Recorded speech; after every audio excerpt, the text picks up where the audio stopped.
J'avais ainsi appris une seconde chose très importante. C'est que sa planète d'origine était à peine plus grande qu'une maison. Ça ne pouvait pas m'étonner beaucoup, je savais bien qu'en dehors des grosses planètes comme la Terre, Jupiter, Mars, Vénus, auxquelles on a donné des noms, il y en a des centaines d'autres qui sont quelquefois si petites qu'on a beaucoup de mal à les apercevoir au télescope. Quand un astronome découvre l'une d'elles, il lui donne pour nom un numéro. Il l'appelle par exemple l'astéroïde 325. J'ai de sérieuses raisons de croire que la planète d'où venait le Petit Prince est l'astéroïde B612. Cet astéroïde n'a été aperçu qu'une fois au télescope en 1909 par un astronome turc. Il avait fait alors une grande démonstration de sa découverte à un congrès international d'astronomie, mais personne ne l'avait cru à cause de son costume. Les grandes personnes sont comme ça.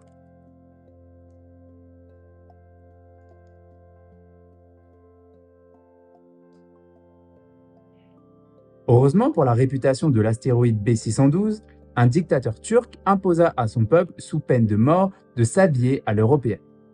L'astronome refit sa démonstration en 1920 dans un habit très élégant. Et cette fois-ci, tout le monde fut de son avis. Si je vous ai raconté ces détails sur l'astéroïde B612 et si je vous ai confié son numéro, c'est à cause des grandes personnes. Les grandes personnes aiment les chiffres. Quand vous leur parlez d'un nouvel ami, elles ne vous questionnent jamais sur l'essentiel. Elles ne vous disent jamais quel est le son de sa voix, quels sont les jeux qu'il préfère, est-ce qu'il collectionne les papillons. Elles vous demandent quel âge a-t-il, combien y a-t-il de frères, combien pèse-t-il, combien gagne son père. Alors seulement, elles croient le connaître. Si vous dites aux grandes personnes « J'ai vu une belle maison en briques roses avec des géraniums aux fenêtres et des colombes sur le toit », elles ne parviennent pas à s'imaginer cette maison. Il faut leur dire « J'ai vu une maison de 100 000 francs ». Alors ils s'écrient « Comme c'est joli !» Ainsi, si vous leur dites « La preuve que le petit prince a existé, c'est qu'il a été ravissant, qu'il riait et qu'il voulait un mouton », quand on veut un mouton, c'est la preuve qu'on existe. Elles hausseront les épaules et vous traiteront d'enfant.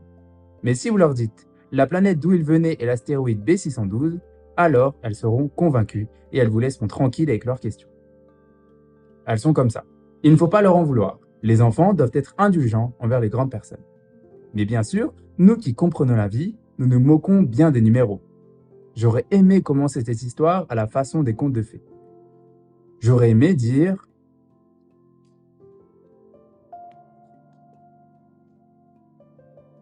Il était une fois un petit prince qui habitait une planète à peine plus grande que lui et qui avait besoin d'un ami. » Pour ceux qui comprennent la vie, ça aurait eu l'air beaucoup plus vrai. Car je n'aime pas qu'on lise mon livre à la légère. J'éprouve tant de chagrin à raconter ses souvenirs, il y a 6 ans déjà que mon ami s'en est allé avec son mouton. Si j'essaie ici de les décrire, c'est afin de ne pas l'oublier. C'est triste d'oublier un ami. Tout le monde n'a pas eu un ami. Et je puis devenir comme les grandes personnes qui ne s'intéressent plus qu'aux chiffres. C'est donc pour ça encore que j'ai acheté une boîte de couleurs et des crayons. C'est dur de se remettre au dessin, à mon âge, quand on n'a jamais fait d'autres tentatives que celle d'un bois fermé et celle d'un bois ouvert, à l'âge de 6 ans. J'essaierai bien sûr de faire des portraits le plus ressemblants possible, mais je ne suis pas tout à fait certain de réussir. Un dessin va et l'autre ne ressemble plus. Je me trompe un peu aussi sur la taille. Ici, le petit prince est trop grand. Là, il est trop petit. J'hésite aussi sur la couleur de son costume. Alors je tâtonne comme ci et comme ça, tant bien que mal. Je me tromperai enfin sur certains détails plus importants. Mais ça, il faudra me le pardonner. Mon ami ne donnait jamais l'explication. Il me croyait peut-être semblable à lui. Mais moi, malheureusement, je ne sais pas voir les moutons à travers les caisses. Je suis peut-être un peu comme les grandes personnes. J'ai dû vieillir. Chaque jour, j'apprenais quelque chose sur la planète, sur le départ, sur le voyage. Ça venait tout doucement, au hasard des réflexions. C'est ainsi que le 3e jour, je connus le drame des baobabs. Cette fois-ci encore, ce fut grâce aux moutons, car brusquement, le petit prince m'interrogea, comme pris d'un doute grave. C'est bien vrai, n'est-ce pas, que les moutons mangent les arbustes? Oui, c'est vrai. Ah, je suis content. Je ne compris pas pourquoi il était si important que les moutons mangeassent les arbustes. Mais le petit prince ajouta. Par conséquent, ils mangent aussi les baobabs. Je fis remarquer au petit prince que les baobabs ne sont pas des arbustes, mais des arbres grands comme des églises et que, si il emportait avec lui tout un troupeau d'éléphants, ce troupeau ne viendrait pas à bout d'un seul baobab. L'idée du troupeau d'éléphants fit rire le petit prince. Il faudrait les mettre les uns sur les autres. Mais il remarqua avec sagesse. Les baobabs, avant de grandir, ça commence par être petit. C'est exact. Mais pourquoi veut-il que les moutons mangent les petits baobabs? Il me répondit, Bah, voyons. comme s'il s'agissait là d'une évidence. Il me fallut un grand effort d'intelligence pour comprendre à moi seul ce problème. Et en effet, sur la planète du Petit Prince, il y avait, comme sur toutes les planètes, de bonnes herbes et de mauvaises herbes.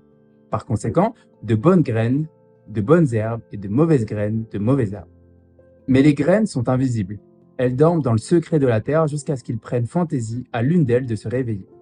Alors elles s'étirent et poussent d'abord timidement vers le soleil une ravissante petite brindille inoffensive. S'il s'agit d'une brindille de radis ou de rosier, on peut la laisser pousser comme elle veut. Mais s'il s'agit d'une mauvaise plante, il faut arracher la plante aussitôt,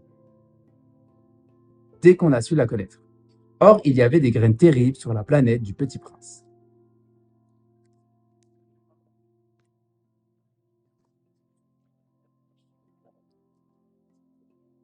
C'étaient les graines de baobab. Le sol de la planète en était infesté. Or, un baobab, si l'on s'y prend trop tard, on ne peut jamais plus s'en débarrasser. Il encombre toute la planète. Il la perfore de ses racines. Et si la planète est trop petite, et si les baobabs sont trop nombreux, ils la font éclater, C'est une question de discipline. me disait plus tard le Petit Prince.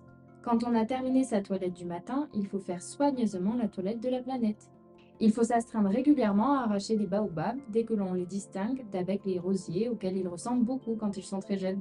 C'est un travail très ennuyeux, mais très facile. Et un jour, il me conseilla de m'appliquer à réussir un beau dessin pour bien faire entrer ça dans la tête des enfants de chez moi, S'ils voyagent un jour, me disait-il. ça pourrait leur servir. Il est quelquefois sans inconvénient de remettre à plus tard son travail. Mais s'il s'agit des baobabs, c'est toujours une catastrophe. J'ai connu une planète habitée par un paresseux. Il avait négligé 3 arbustes. Et sur les indications du Petit Prince, je dessinais cette planète-là. Je n'aime guère prendre le ton d'un moraliste, mais le danger des baobabs est si peu connu et les risques courus par celui qui s'égarerait dans un astéroïde sont si considérables que pour une fois, je fis exception à ma réserve. Je dis, enfants, faites attention aux baobabs. C'est pour avertir mes amis d'un danger qu'ils frôlaient depuis longtemps, comme moi-même, sans le connaître, que j'ai tant travaillé ce dessin-là. La leçon que je donnais en valait la peine. Vous vous demanderez peut-être, pourquoi n'y a-t-il pas dans ce livre d'autres dessins aussi grandioses que le dessin des baobabs? La réponse est bien simple, j'ai essayé, mais je n'ai pas pu réussir. Quand j'ai dessiné les baobabs, j'ai été animé par le sentiment de l'urgence.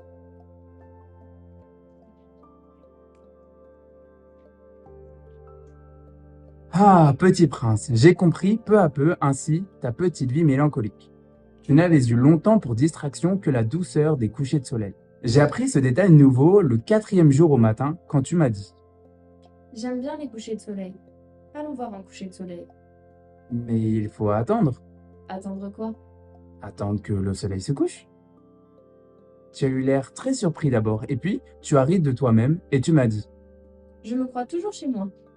En effet, quand il est midi aux États-Unis, le soleil, tout le monde le sait, se couche sur la France. Il suffirait de pouvoir aller en France en 1 minute pour assister au coucher de soleil. Malheureusement, la France est bien trop éloignée.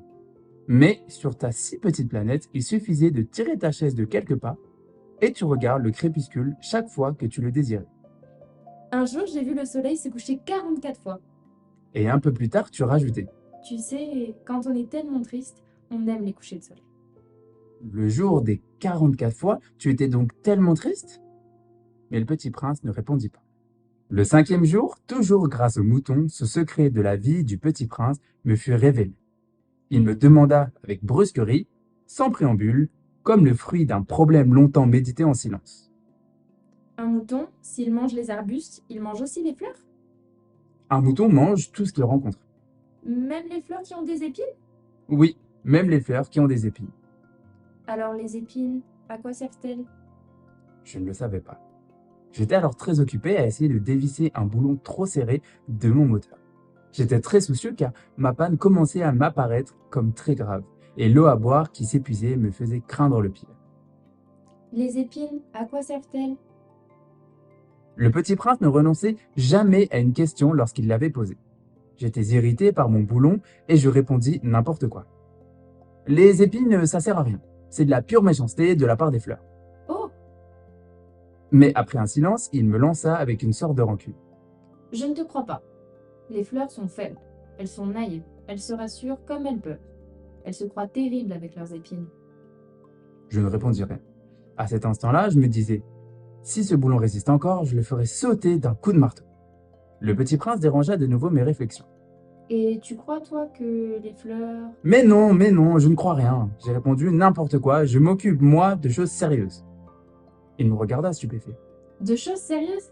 Il me voyait, mon marteau à la main et les doigts noirs de cambouis penchés sur un objet qui lui semblait très laid. Tu parles comme les grandes personnes. Ça me fit un peu honte, mais impitoyable, il ajouta. Tu confonds tout. Tu mélanges tout. Il était vraiment très irrité. Il secouait au vent des cheveux tout dorés. Je connais une planète où il y a un monsieur cramoisi. Il n'a jamais respiré une fleur. Il n'a jamais regardé une étoile. Il n'a jamais aimé personne. Il n'a jamais rien fait d'autre que des additions. Et toute la journée, il répète comme toi, « Je suis un homme sérieux, je suis un homme sérieux. » Et ça le fait gonfler d'orgueil. Mais ce n'est pas un homme, c'est un champignon. Un quoi? Un champignon?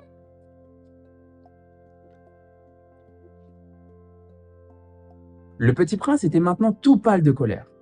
Il y a des millions d'années que les fleurs fabriquent des épines. Il y a des millions d'années que les moutons mangent quand même les fleurs.